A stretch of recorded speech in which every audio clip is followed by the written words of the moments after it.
کربلا کوئی ناگہانی حادثہ نہیں ہے، کربلا ایک الوہی منصوبہ ہے.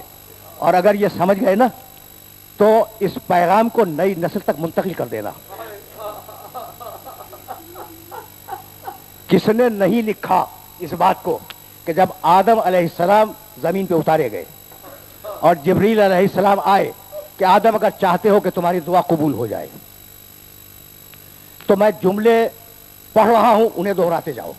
اللہم بحق محمد و علی و فاطمہ والحسن والحسین. جبریل پڑھتے جا رہے ہیں، آدم دہراتے جا رہے ہیں. جب لفظ حسین آدم کی زبان پہ آیا تو آدم کی آنکھ سے بے اختیار آنسو جاری ہوئے. کہا جبریل یہ کیسا نام ہے کہ جیسے ہی میں نے زبان پہ جاری کیا میری آنکھوں میں آنسو آ گئے. کہا تمہاری نسل سے ایک شخص ہوگا جو دین خدا پر اپنے پورے خاندان کو قربان کر دے گا. دیکھو علم آدم میں یہ واقعہ تھا، آ گیا جبریل کے حوالے سے. بھائی یہی تو ہے نا. بس تھوڑے سے واقعات عرض کروں گا اور گفتگو کو تمام کر دوں گا تاکہ آغاز ہو جائے فصل ازا کا. نوح یہ بزرگوں نے لکھا ہے، میرے گھر کی کتاب میں نہیں ہے. نوح علیہ السلام جب کشتی چلی تو ایک طرف موجوں نے یہ طے کیا کہ کسی کو چھوڑنا نہیں ہے، اور دوسری طرف کشتی نے یہ طے کیا اور نوح نے یہ طے کیا کہ ڈوبنا نہیں ہے. بھائی صورت تو یہی تھی نا. جب کشتی موجوں کے تھپیڑوں میں آئی تو نوح نے پروردگار سے دعا مانگی، مالک میری کشتی کو بچا لے. جبریل آئے، جاؤ دیکھو تاریخ کی کتابوں میں یہ واقعہ موجود ہے یا نہیں، بڑے مورخین نے اس واقعے کو لکھا یا نہیں. 5 کیلیں لائے اور کہا کہ میں نام لیتا جاتا ہوں اور اس نام کو دہرا کر تم یہ کیل ٹھوکتے جاؤ اپنی کشتی کے چاروں طرف. جب 5ویں کیل پہ پہنچے اور حسین کا نام لیا تو کہا جبریل تم نے یہ کیسا نام لے لیا؟ میری آنکھوں میں تو آنسو آئے، اس کیل کے اوپر بھی آنسو ہے.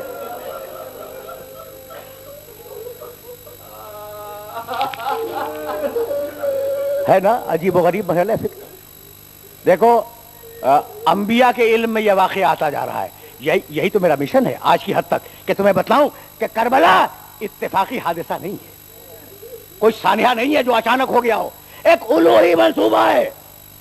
ہماری تاریخ نبوت میں اسماعیل نام کے 2 نبی ہیں، ایک اسماعیل ابن ابراہیم علیہ السلام حضرت ابراہیم کے بیٹے، اور ایک اسماعیل صادق الوعد اسماعیل ابن حزقیل بنی اسرائیل کے نبی ہیں. اور نبوت کے زمانے میں بھی آپ کا مشغلہ بکریاں چرانا تھا. یہ مبعوث ہوئے عراق کی سرزمین پر. یہ عجیب و غریب واقعات ہیں جنہیں تاریخ نے محفوظ رکھا ہے. تمہاری آوازیں بلند ہو گئیں، اس سے زیادہ تمہیں زحمت نہیں دوں گا، لیکن اسماعیل ابن حزقیل کا جملہ سنتے جاؤ. ایک دن انہوں نے بارگاہ الہی میں عرض کی کہ پروردگار میں کچھ معلوم کرنا چاہتا ہوں، اپنے کسی فرشتے کو بھیج دے. جبریل آئے. اچھا عراق میں دریائے فرات ہے، تم جانتے ہو، ٹھیک، سب کو معلوم. دوپہر کے وقت حضرت اسماعیل ابن حزقیل اپنی بکریوں کو لے کر فرات کے کنارے جاتے تھے انہیں پانی پلانے کے لیے. ایک مخفوض جگہ تھی، جب وہاں لے کے جاتے تو بکریاں پانی سے اپنے منہ کو پھیر لیتی. تاریخ عجیب بات ہے نا. مالک میں چاہتا ہوں کچھ پوچھوں، اپنے کسی فرشتے کو بھیج دے. جبریل آئے. کہا اسماعیل پوچھنا کیا ہے؟ کہا یہ مقام کیا ہے؟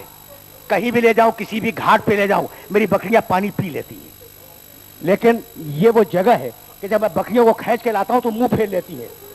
جبریل نے کہا اسماعیل یہ وہ مقام ہے جہاں آخری نبی کا نواسا بھوکا پیاسا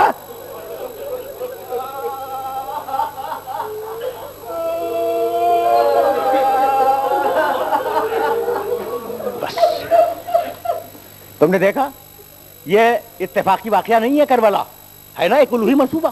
علی صفین سے پلٹ رہے ہیں اور کربلا کے میدان سے گزر ہوا، بیٹھ گئے ای واللہ کہہ کر گریہ کیا اور کہا میرے حسین کو تو بلاؤ.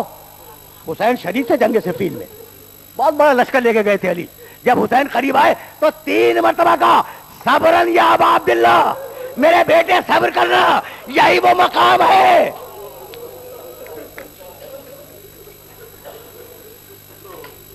تم نے گریہ کیا، مجلس تمام ہو گئی.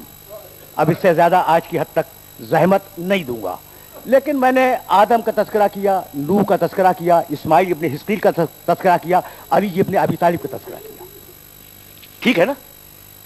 کیا ترمذی کی اس روایت سے واقف نہیں ہو؟ بڑی مشہور کتاب ہے ترمذی شریف، بڑی مشہور کتاب ہے. اور میرا جی چاہتا ہے کہ میں تم تک یہ چھوٹا سا واقعہ پیش کروں اور تم سے اجازت لے لوں. بس آج اس لیے گفتگو کرنی تھی. حضرت ام سلمہ رضی اللہ تعالی عنہ ام المومنین ہیں. وہ بیان فرماتی ہیں کہ ایک دن پیغمبر اکرم میرے حجرے میں آئے اور کہا ام سلمہ میں آرام کرنا چاہتا ہوں، دروازہ بند کر دو، دروازے کے باہر بیٹھ جاؤ اور کسی کو اندر آنے کی اجازت نہ دینا. سن رہے ہو؟ کسی کو اندر آنے کی اجازت نہ دینا. ام سلمہ کہتی ہیں پیغمبر حجرے میں آرام کر رہے تھے، اتنے میں پیغمبر کا چھوٹا نواسا حسین کھیلتا ہوا آ گیا.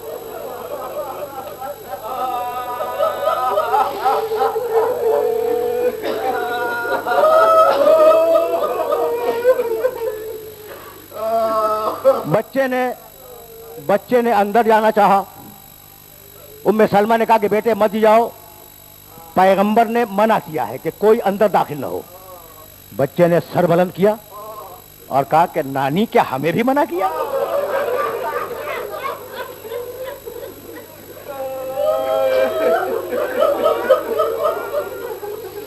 کیا ہمیں بھی منع کیا؟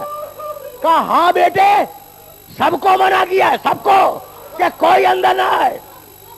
بچہ چھوٹا بچہ ہے نا، سر کو جھکا کر ملول واپس چلا. ادھر سے پیغمبر نے آواز دی ام سلمہ تم نے میرے حسین کو بھی واپس کر.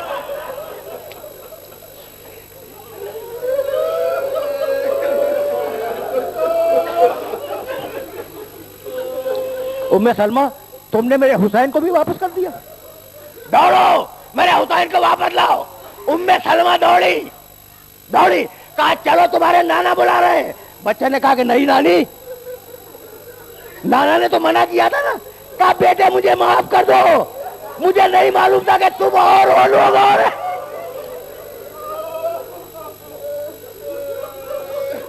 اجرکم اللہ.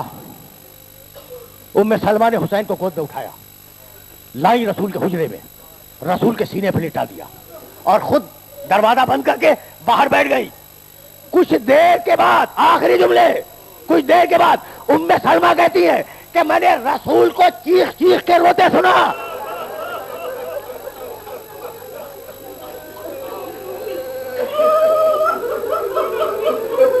میں نے رسول کو بآواز بلند روتے ہوئے سنا. میں نے پکار کے پوچھا کہ یا رسول اللہ کیا ہو گیا؟ کہا ام سلمہ اندر آؤ. جب میں اندر گئی تو رسول کی آنکھوں سے آنسو جاری تھے. کہا تمہیں نہیں معلوم ابھی جبریل آئے تھے اور یہ بتلا کے گئے ہیں کہ میرا یہ نواسا کربلا کے میدان میں 3 دن کا بھوکا پیاسا قتل ہوگا. اجرکم اللہ، اجرکم اللہ. تقریر تمام ہو گئی اور اب اس سے زیادہ زحمت سماعت نہیں دوں گا. کہا ام سلمہ آخری جملہ سنو. رو چکے اور آج ابتدائی اور تمہیدی گفتگو تھی، اسی مقام پر روک رہا ہوں.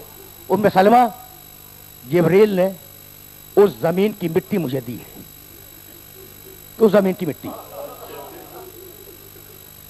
مٹھی کھولی، ام سلمہ کے آنچل میں وہ مٹی ڈال دی. کہا ام سلمہ اس مٹی کی حفاظت کرنا، اور حسین جب مدینے سے سفر کر جائے تو روزانہ اس مٹی کو دیکھنا. جب تک یہ مٹی رہے حسین زندہ ہے. جس دن مٹی خون بن جائے سمجھ لینا کہ میرا نواسا مارا گیا. 28 رجب کی صبح کو حسین ابن علی سب سے رخصت ہو کر اپنی نانی ام سلمہ کے پاس آئے. نانی کو سلام کیا. کہا نانی میں آپ سے اجازت لینے کے لیے آیا ہوں. کہا بیٹے تجھے اجازت ہے، جہاں چاہتا ہے جا، لیکن خبردار عراق نہ جانا۔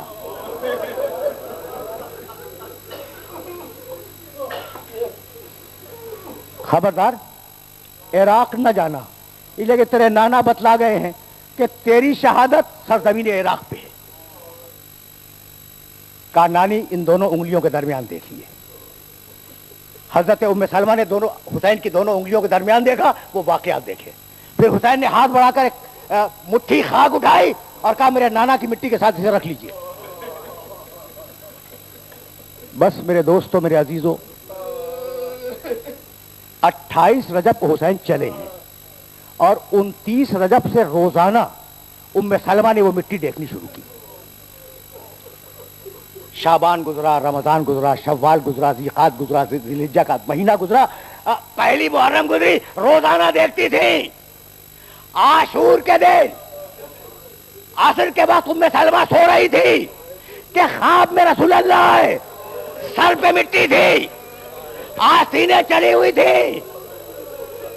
کہا یا رسول اللہ یہ آپ کا عالم کیا ہے؟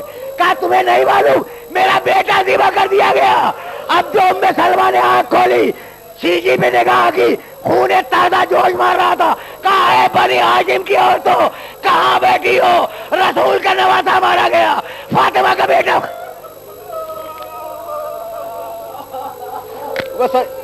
وَسَيَعْلَمُ الَّذِينَ ظَلَمُوا أَيَّ مُنْقَلَبٍ يَنْقَلِبُونَ رَبَّنَا تَقَبَّلْ مِنَّا إِنَّكَ أَنْتَ السَّمِيعُ الْعَلِيمُ۔